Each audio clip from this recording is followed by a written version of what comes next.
संभल हिंसा केस में फैसला देने वाले जज पर बड़ा एक्शन। एएसपी अनुज चौधरी पर एफआईआर का आदेश देने वाले जज विभांशु का हुआ ट्रांसफर। संभल के नए सीजीएम होंगे आदित्य सिंह, जामा मस्जिद का सर्वे करवाया था। संभल हिंसा के केस में बड़ा एक्शन हुआ है। तत्कालीन सीओ अनुज चौधरी के साथ साथ अन्य पुलिसकर्मियों पर एफआईआर का आदेश देने वाले जज को हटा दिया गया है। दरअसल जिले के मुख्य न्यायिक मजिस्ट्रेट सीजीएम विभांशु सुधीर का ट्रांसफर कर दिया गया है। ये बड़ी खबर है। जिस तरीके से उन्होंने संभल हिंसा के एक केस में यह फैसला सुनाया था कि सीओ अनुज चौधरी और अन्य जो पुलिसकर्मी हैं, कुल 20 पुलिसकर्मी जिन पर एफआईआर का आदेश दिया था विभांशु सुधीर ने, लेकिन अब उनका ट्रांसफर कर दिया गया है।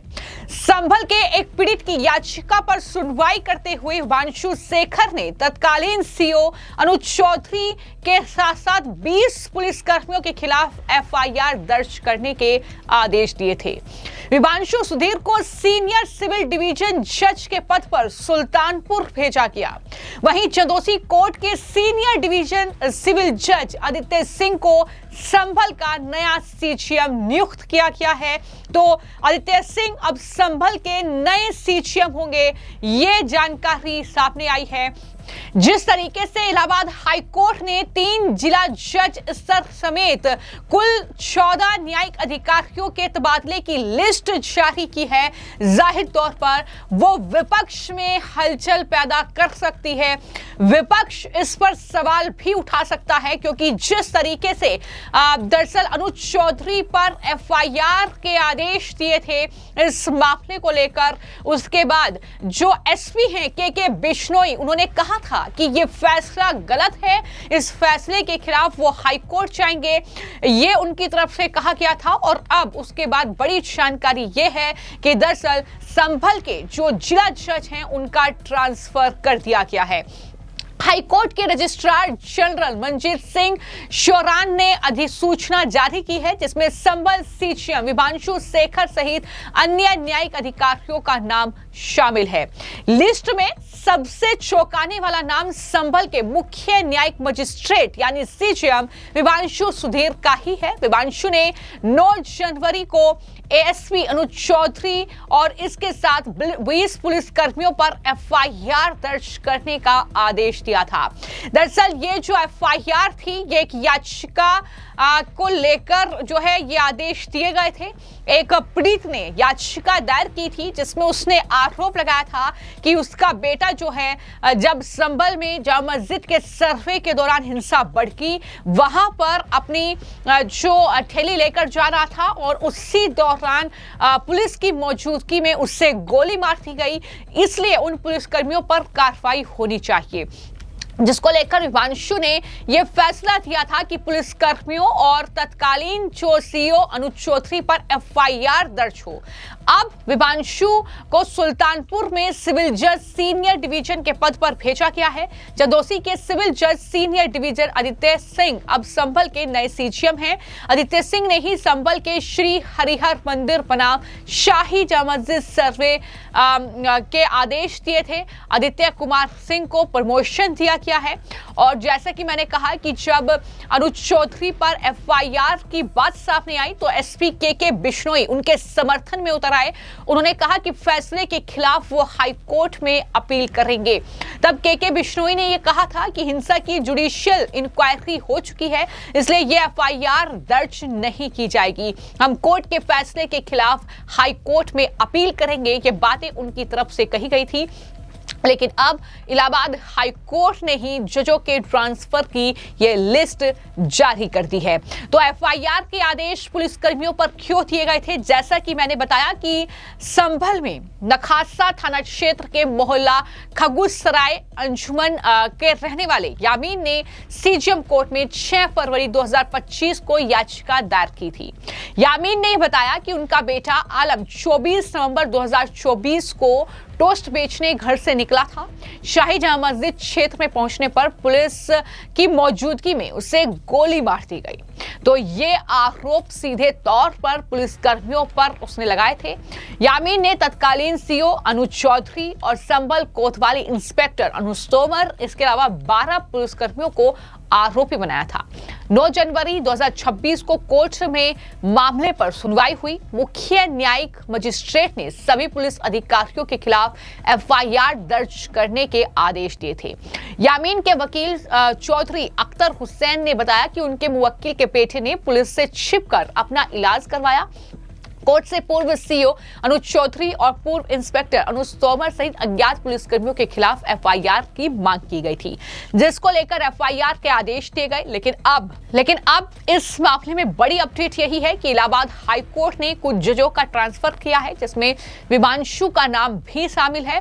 और इसको लेकर जो यूपी के मिनिस्टर हैं नरेंद्र कश्यप, उन्होंने क्या कहा है, सुनिए। न्यायपालिका संविधान और लोकतंत्र का सबसे प्रथम अंग है और जिसके पास संपूर्ण अधिकार हैं न्याय के क्षेत्र में अपने किसी भी निर्णय को करने के। इसलिए संभल में जो हुआ, मैं उस पर कोई टिप्पणी नहीं करना चाहता, न टिप्पणी की आवश्यकता है, क्योंकि न्यायालय जो भी करेगा वो पब्लिक को न्याय दिलाने के लिए ही करेगा। इस पर किसी भी पार्टी को मेरे ख्याल से पॉलिटिकली अपना कोई वर्जन देने का राइट नहीं है। तो आपने नरेंद्र कश्यप को सुना, वो सीधे तौर पर ये कह रहे हैं कि दरअसल इस मामले को लेकर, क्योंकि ये कोर्ट का डिसीजन है, ये इलाहाबाद हाई कोर्ट ने लिस्ट जारी की है, तो ऐसे में इस पर राजनीतिक प्रतिक्रिया देना सही नहीं होगा, ये उनकी तरफ से कहा गया है। लेकिन वहीं पर पुलिस अधिकारियों पर सीधे दरअसल जान से मारने की नीयत से गोली चलाने का आरोप इस याचिका में लगाया गया, जिसमें आलम नाम का एक स्थानीय युवक गंभीर रूप से घायल हो गया। सीजीएम विभांशु सुधीर ने घायल युवक के पिता यामीन द्वारा बीएनएस की धारा 173(4) के तहत दायर आवेदन को स्वीकार कर लिया। आवेदन में आरोप लगाया गया कि 24 नवंबर 2024 को सुबह दरअसल उनके बेटे को इस तरीके से गोली मारी गई और ये तमाम बातें उस याचिका में थी, जिसको लेकर उन्होंने ये डिसीजन दिया। लेकिन इस डिसीजन को लेकर पुलिस महकमे में हड़कंप मच गया और इस तरीके से अब इलाहाबाद हाई कोर्ट ने ये डिसीजन लिया है कि कुछ जजों का ट्रांसफर किया जाएगा, जिसमें विभांशु सुधीर का नाम भी शामिल है, जो कि संभल के सीजीएम है। लेकिन अब उनका ट्रांसफर कर दिया गया है और इस तरीके से जब डिसीजन कोर्ट ने दिया था, तब दरअसल जो विक्टिम्स के वकील थे उन्होंने क्या कहा था, सुनिए। इसमें जब संभल एरिया मस्जिद पर जो एक जांच हो रही थी, उस समय में एक आलम नाम का व्यक्ति था जो रोज डेली अपने घर से पापे बेचने का कार्य करता था। जब वहाँ पर बहुत भीड़ एकत्र थी तो वो अपने पापे की गाड़ी के साथ वहाँ पर लेके पहुँचा था। लेकिन वहाँ पर कुछ ही देर में भीड़ पे पुलिस ने गोली चलानी शुरू कर दी, जिसकी पुलिस की गोली द्वारा आलम को गोली लगी। गोली लगने के बाद आलम वहाँ से चला गया। कई अस्पतालों में जाने के बाद भी उसका कहीं ट्रीटमेंट नहीं हो पाया, कुछ नहीं हुआ। उसने कई बार प्रार्थना पत्र के माध्यम से थाने में भी सूचना दी थी उसके यामीन जो पिता था, लेकिन वहाँ कोई कार्रवाई नहीं हुई। कप्तान महोदय को भी प्रार्थना पत्र से अवगत कराया कि मेरे बेटे के ऐसे गोली लगी है, लेकिन पुलिस अधीक्षक द्वारा भी कोई कार्रवाई नहीं। उसके बाद यामीन जो था हमारे पास आया, उसने हमको घटना के संबंध में बताया। हमने उस घटना के आधार पर माननीय सीजीएम महोदय के यहाँ पर एक प्रार्थना पत्र प्रस्तुत किया। उस पर सीजीएम महोदय ने काफी समय बाद अपने पूर्ण अध्ययन के बाद उसमें एफआईआर के आदेश किए हैं। जो घटना से संबंधित व्यक्ति हैं उनके खिलाफ एफआईआर के आदेश हुए हैं। किसके खिलाफ एफआईआर के आदेश किए हैं? घटना के समय वहाँ पर सीओ क्षेत्राधिकारी जो थे अनुज चौधरी और अमित तोमर, 2 व्यक्ति नाम दर्ज हैं। उनके अलावा 15-20 पुलिसकर्मी थे। सभी के विरुद्ध एफआईआर के आदेश हुए। अब यदि यहाँ एफआईआर दर्ज नहीं होती है तो उसको क्या आपकी अगली कार्रवाई है? एफआईआर का आदेश न्यायालय का है, जो कि पुलिस को मानना होगा। अगर फिर भी पुलिस नहीं मानती है, अगर हमारे पास जो वादी मुकदमा है वो आएगा, तो हाईकोर्ट के लिए अनुपालन कराने के लिए हाईकोर्ट में रिट दायर होगी। हाईकोर्ट उसको अपने न्यायालय के आदेश को पालन। जामा मस्जिद हरिहर मंदिर को लेकर एक जांच कमेटी गई थी जिसमें बलवा हुआ था, तो उसमें एक मुकदमा डाला गया है, उसमें कुछ कल जजमेंट आया, क्या मामला है? 24/11/2024 में जो शाही जामा मस्जिद के आसपास दंगा हुआ था, उसी दंगे के दौरान एक इंजर्ड था आलम, उसके पिता ने माननीय न्यायालय के शरण में आए थे और एक मुकदमा पारित किया था माननीय न्यायालय में कि हमारे यहाँ जो है, हम मेरे बच्चे को जो है पुलिस कर्मियों द्वारा गोली मारी गई। उसी पर कल मुख्य न्यायाधीश महोदय ने इसका FIR का आदेश पारित किया है। क्या आदेश आया है? इन जो यामीन का प्रार्थना पत्र था उस पर आदेश आया है कि इस प्रार्थना पत्र पर FIR दर्ज की जाए। किसके खिलाफ FIR दर्ज करने का आदेश? ये 22 पुलिसकर्मी हैं जिसमें 2 के नाम खुले हुए हैं और 15-20 जो हैं वो अज्ञात में हैं। जो नाम है थे वो कौन कौन नाम है? अनुज कुमार तोमर, अनुज चौधरी। ये कौन है? अनुज कुमार तोमर जो थे वो उस समय कोतवाली संभल के थाना अध्यक्ष थे और अनुज चौधरी CO संभल थे।